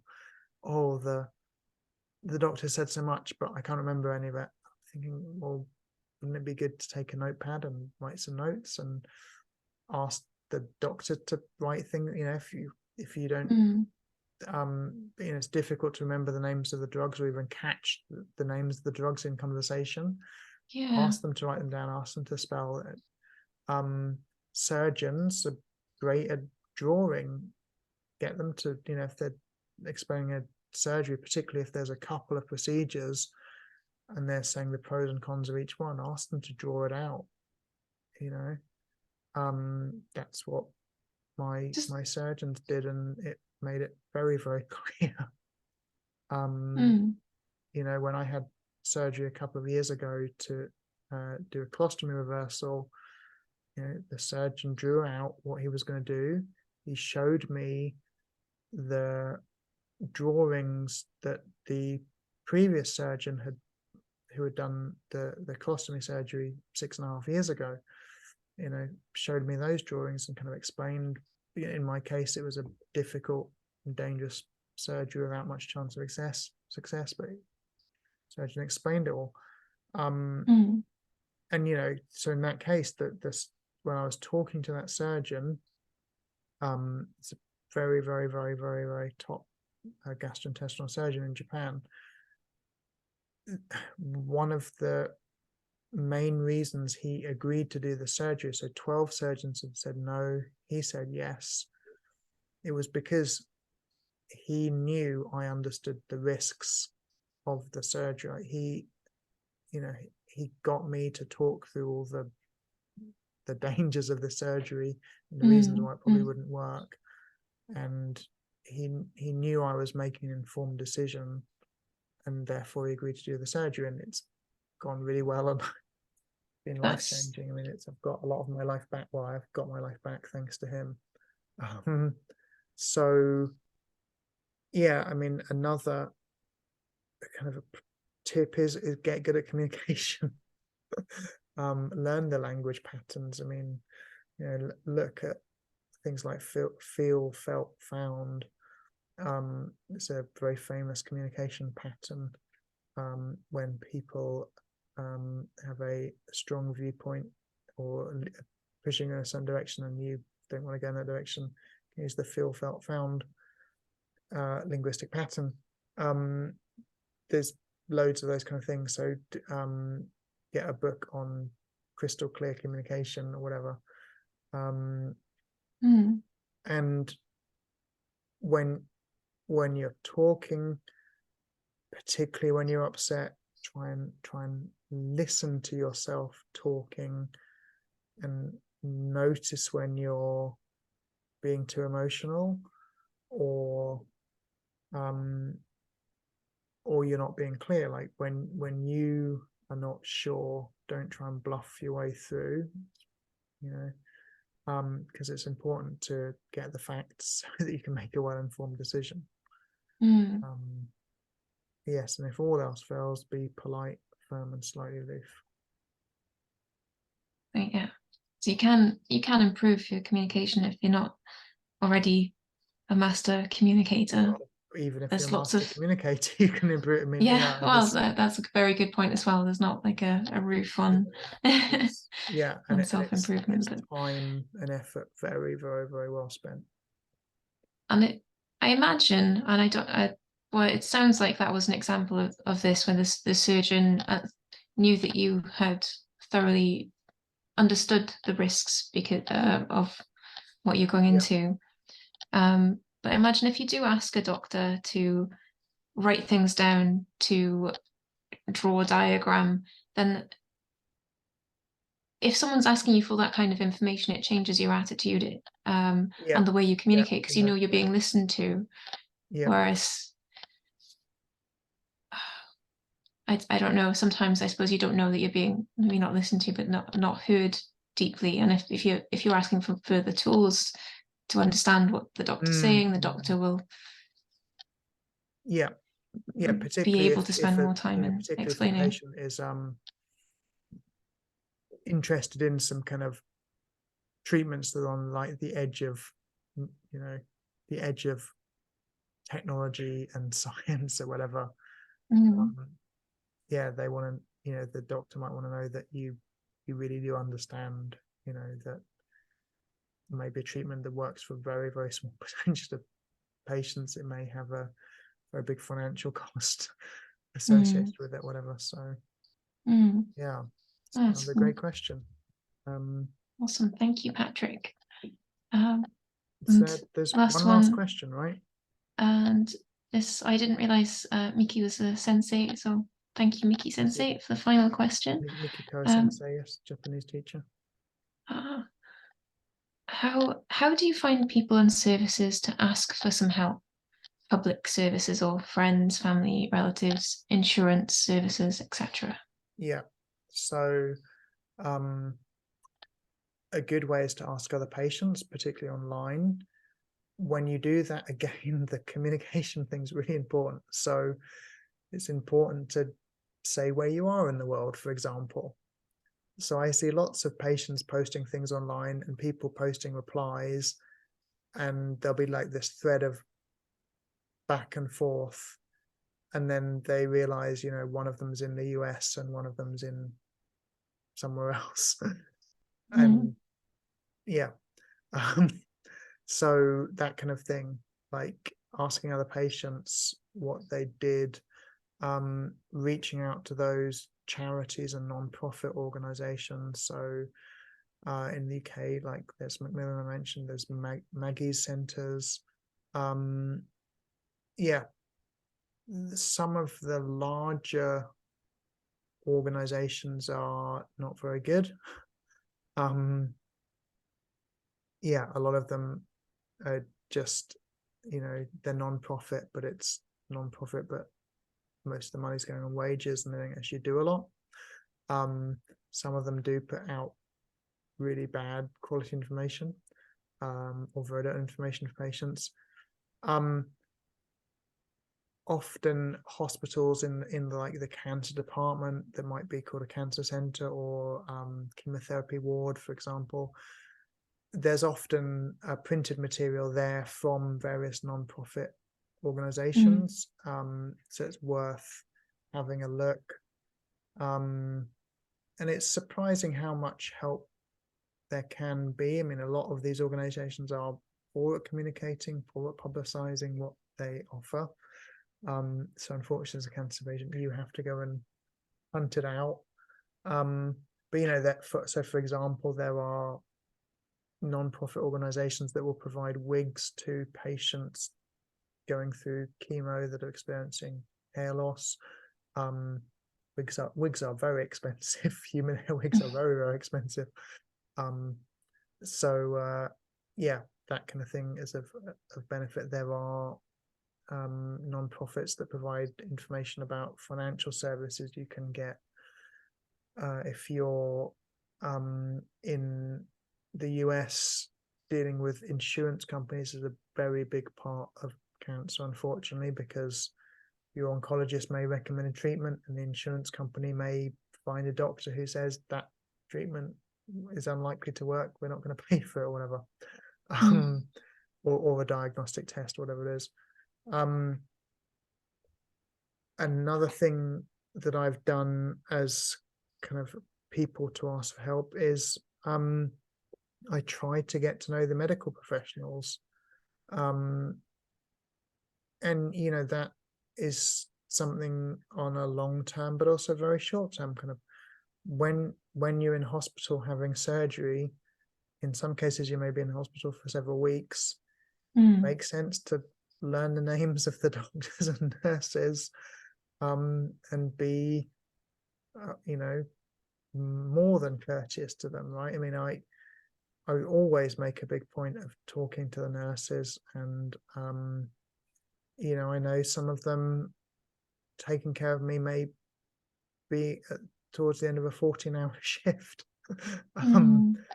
The person who brings you your breakfast in the morning, it may be the end of their night shift, and they're exhausted and they want to go home to wash and sleep. So being genuinely interested in them goes a long way to getting help and information, and of course it's just the right thing to do as well. With the oncologists, I always ask what are their areas of particular interest, because typically you do that and their face lights up and they start talking about some area of medicine that they're interested in that may be directly relevant to me, or it's just a good way to make a connection anyway. A lot of hospitals will have some kind of a welfare person you can talk to, or like a medical social worker, something like that. So that's a good source of information and help. Patients, medical professionals, some of those organizations out there, although some of them are kind of useless. When it comes to a particular hospital, I mean, is there usually someone that you can ask about if they have someone in that role? Yes. So, for example, in Japan, there's a medical social worker at every hospital, I guess. And you just ask at the front desk, or I mean, in Japan, they often have like a booth right next to the front desk that's very easy to find. Yeah, and of course, I mean, in the UK, NHS is intimately connected to various social services as well. And in fact, like even a GP, like a general family doctor might, recommend referring you to somewhere, or if you mention like money's a real issue, they may have some information they can give you, some guides from non-profits, or they may say, well, they could refer you to someone at social services who could, you know, talk to you. Or in the UK, of course, you've also got Citizens Advice Bureau. So there's I don't want to say there's a lot of help out there, because there absolutely isn't enough. But yeah, there's some, and other patients can help you find it as well. So the people looking after you and the people in a similar position to you are all posed to be able to help you. So I suppose that's. And the better you can ask for help, the more likely you are to get like a practical reply. So posting on something online, saying where you live is very, very helpful. If it's an international online community, getting 10 replies from people on the other side of the world may not be of any use to you at all. So yeah, that's a good point about being specific with what you need. Oh, good. That was fantastic. I think the questions are all really good. Hopefully this is this will be of use and interest to other people, which is why we did this. And we should maybe do it again at some point with a fresh batch of questions from all these lovely people and other people who may have more questions. But just before we finish, I mean, are there any questions you can think of? Anything that? Well, after spending a couple hours interviewing about cancer, one of the things I was wondering about is whether, I mean, obviously, your life is life as a cancer patient with cancer, but do you have a sort of things outside of this world that you still are able to do? And how do you manage that? Sometimes. I mean, it's very, very hard to get your mind off it, and often I feel like, why would I get my mind off cancer? Because, you know, I want to help other people. I want to understand this. I want to help myself. It seems that time spent thinking about this and looking into it and taking action is time very well spent. So I sometimes feel like that. But yeah, I have many, many, many, many interests, and frequently I'll just be doing something else and really get into it. And yeah, cancer is time consuming, but you know, I have many, many interests and many, many activities that are much bigger than cancer, I guess, as well. You know, I'm very interested and quite concerned about technology and you know, the good and bad points of the recent progress in technology. Well, progress is a weighted word. Changes in technology, I should say. And I'm an avid reader. I like to get outdoors as much as possible. So yeah, it's it's a very big part of my life, but there is a lot of other life. Has other things in it.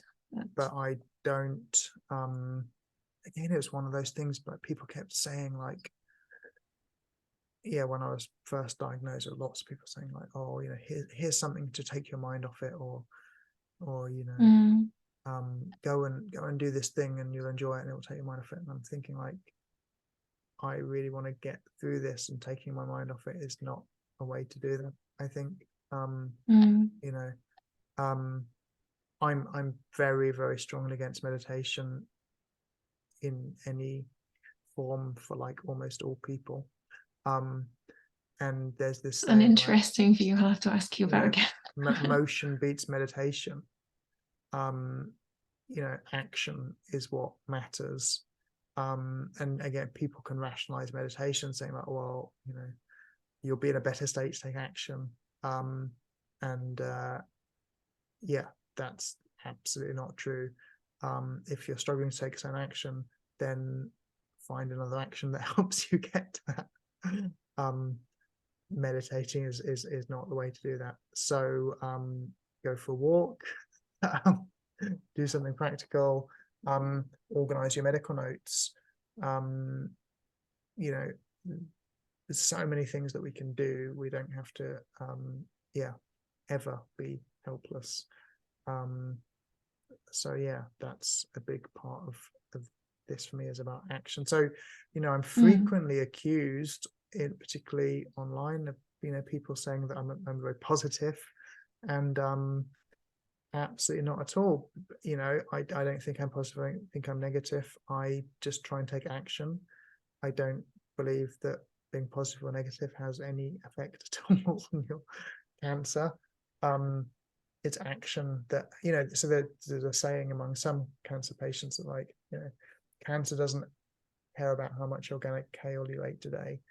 You know, we're dealing with reality here, and it's taking action, looking for science-based treatments, trying to make sense of all the data, trying to find the best people to advise us and to treat us and to help us get through this. It's not it's not something to be to get upset about. I think it's not something to feel is unfair. You just take action, get through it. That's what it's about. I very strongly believe that. Yeah, you can always rationalize inaction, right? And you can all, you know, but so what? Well done, right? If you know, if someone successfully convinces me that I should meditate, so what? They successfully convince, doesn't change reality. It's not going to help me. You know, this is about dealing with reality, and sometimes reality is kind of difficult, and you know, the way you get through it is learn what you need to learn, find the best people to help, you know. Yeah, well, that's very practical advice. It is reality. There's always something you can do, you know, there's always something you can do. Good. Should we wrap up there, or did you have another burning question? And do you feel you've learned some stuff about cancer in this from these questions? Yeah, well, about there are things that I've heard you talk about the topics a few times before, so it's sort of re-establishing a few things that I've heard you say. Sorry, there was a cat hair floating past me then, that's why. It's not a cat, it's a cat hair. But yes, I think I'm still I still don't really know how you managed to get I'm getting tongue-tied now. I've got to use my own words. But I don't know. I would still call your attitude positive, although you're not like a super positive guy in maybe the ways that you'd often use it. So the way I'd explain it is an analogy about bravery, right? So there's a lot of misunderstanding about bravery, and bravery is not about not being frightened, it's about acting when you're frightened. I mean, that's essentially what the word means. And you know, it's like, if you're not brave, you're overcome by fear and can't do something. If you're brave, you have that same fear and you're able to, you know, you make yourself take the action. You know, there's one of those trashy books called like feel the fear and do it anyway, or something. But yeah, it's, you know, in one sense, I can just say I have no choice. I've got this far because I have no choice. I don't see any other option. Mm. Just get through this. And yeah, I've never, with the cancer, I've never been positive about the treatment outcome, for example, or test result, because when I got the diagnosis, I mean, first of all, I had the endoscopy, and cancer was the furthest thing from my mind. I was told that, like, oh, there's a big tumor there, and then the report said it's cancer, and then the CT scan said it spread, so it's terminal, and then the PET scan a week after that said spread to the abdominal membrane, so 7 to 9 months realistic life expectancy with treatment. So all the news is like as bad as it could be. And I've never sort of been like thinking positively about this, but also I'm a very hopeful person, and I heard this kind of thing about the difference between hope and optimism, where like optimism is the belief that things will be okay. Hope is the knowledge that there's still a chance that you can make things okay. And it's a very different thing, right? I'm not an optimistic person at all.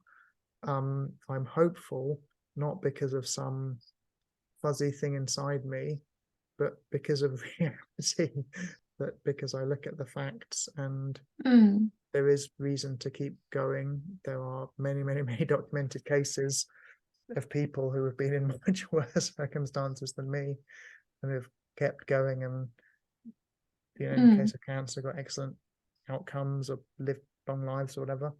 And talk about non-cancer stuff. I mean, the people that have faced far more hardship they can ever imagine and have got through it because of doing stuff. It sounds like I can't quite sort of grasp where it is, but there's a teetering line between accepting, and you talk about facing reality, accepting the reality of the situation, but also of complete rejection of the situation in the terms of what you're being told, which is all we have in one sense. You're trying to say, well, I'm in this situation, there's always something you can do. You're told there's nothing you can do, so you look for alternatives, and you look for and I think the most digging into it. And the clearest example of that is with surgery, when you're told you can't have surgery, or when the chemo stops working and the oncologist says, I'm sorry, there are no more treatments for you. And that's kind of it's like an attitude issue on their part and a language issue, because they shouldn't be saying there are no more treatments. They should say, I have no more treatments at this hospital for you, or there are no more drugs available on the NHS for you at this time. Or the surgeon should say, I cannot safely do the surgery on you at this hospital. Is that something you push for change in then? Because it's something that I personally push. I mean, when I'm talking to the surgeons, so I was rejected for this surgery 12 times, and the 13th surgeon said he could do it safely. It was risky. He wouldn't proceed with it during the surgery if it looked to be too dangerous. So, I had to understand there's a good chance that he'd start the surgery and wouldn't be able to complete it. And he gave me the facts. He talked to me a lot about patients who had the surgery and had a bad outcome from it. He talked to me about what that would be like. And we discussed and it happened to be that I met him many, many times before the surgery because there were some things about my situation that were not good, so I was kind of waiting to see if they'd improve without chemo. So it happened to be I had many meetings with this surgeon, whereas another surgeon, 12 other surgeons just sort of said no. So you have to kind of, when an oncologist says there's no treatment available, or the surgeon says we can't do the surgery, or the radiologist says radiotherapy wouldn't help you, you need to know the details, know the specifics. If the radiographer, I think it's radiologist does the treatment, the radiographer looks at the scans, maybe. If the radiologist says, radiation treatment wouldn't help you, you need to know what radiation treatment are they talking about, because there's lots of different types. Is there a more advanced one at another hospital that would help you? Is there another treatment that could go along with it that would make it work? Does it help a small number of patients?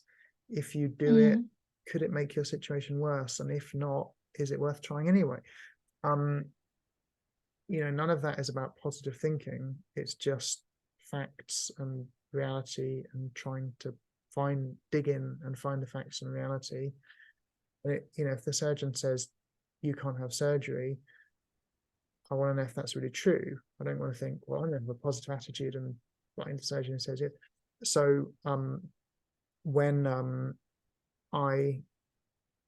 we were talking with this surgeon about a very dangerous complication, and he said his hospital, his surgical department, he was head of surgery, he said in Japan the rate of this certain complication is low, and at his department it's about half of the average in Japan. And I said, oh, well, is that just because you're really strict about patient selection? To which his answer was, of course not, because I'm taking you as a patient and you're a high-risk patient. And that was, that made me feel really confident about him as a surgeon, because, he was really giving me the facts that, like, he takes high-risk patients and still manages to get 50% of the average of Japan for this complication, and Japan is particularly low anyway because the surgical technique here is so good. So that was a very reassuring thing, because the danger of the positive thinking is if you go to all the different surgeons and they keep saying no, and you find the one that says yes, it might be because they don't understand the risks and they're over optimistic, right? You don't want to, like, go and just find the doctor who tells you what you want to hear. Like, here, take these magic pills, it's going to help. But I suppose that kind of decision making is a shortcut, and sometimes people don't have the tools to be able to weigh up different facts. So the alternative is not taking action, or choosing to say there's a possibility this could be a good outcome, so I'll choose it and focus on what positives might come out of it, which I don't know that I can really disagree with. Not everybody's going to have the analytical or the desire to sort of weigh things up, or the. I think this is a life and death matter, so it's like. But you could be somebody already on a lot of medication that is, or your illness itself could be compromising your ability to think. It's a very difficult thing to say, that for me to think that a positive attitude isn't ever going to be applicable. I don't know, that's a very timid statement. I think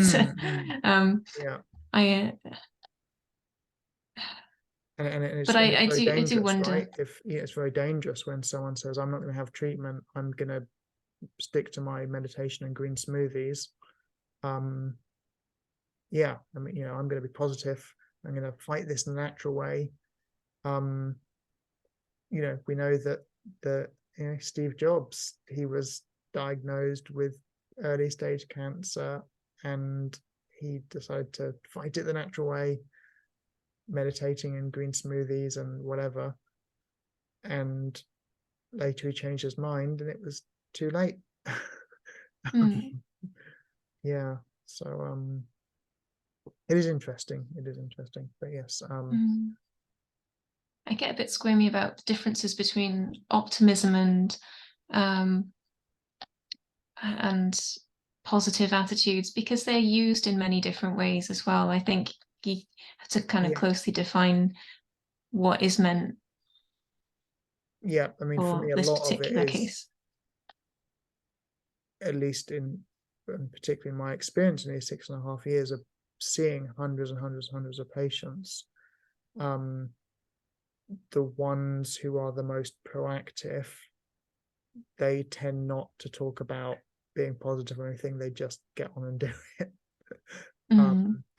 And the ones that talk a lot about the importance of positive mental attitude or whatever, they don't seem to do so much. And unfortunately, I have to say, at least it seems they don't seem to be around for as long as the others. But yeah, it is a very complex thing. But any allegations that I'm a positive person are completely without foundation. I think it could be argued. Good. I'm gonna stop the recording now. Thank you very much for today, and thanks for the questions, everyone.